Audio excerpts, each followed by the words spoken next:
বন্ধুরা, আমার ছোট্ট পরিবারের সবাইকে অনেক অনেক স্বাগত। আজকে দশমী, তো দশমীর প্রীতি শুভেচ্ছা সবাইকে জানাই, বড়দেরকে প্রণাম, শ্রদ্ধেয় ভালোবাসা। আজকে দেখাবো একটা রেসিপি, সেটা হচ্ছে আমাদের বাড়ির জিনিসেরই। তা কী সেটা চলো দেখিয়ে দিই।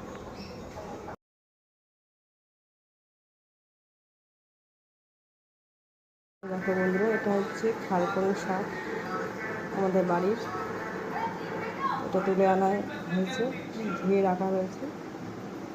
দেখা যাক এটা কী করা যায়, চলো দেখতে হবে। বন্ধুরা, এটা হচ্ছে দেখো খারকন শাক ভাজা, কালো জিরা, শুকনো কাঁচা লঙ্কা, রসুন সোমবার দিয়ে শাকটাকে ভাজা ভাজা করা হয়েছে। এখন এটাকে আমি বাটবো। আর এই দেখো শিলপাটা রেডি হয়ে গেছে, এখন এটাকে আমি বেটে নেব। চলো পরে দেখা হচ্ছে। ফাইনালি রেডি হয়ে গেছে আমাদের খারকন পাতা ভর্তা।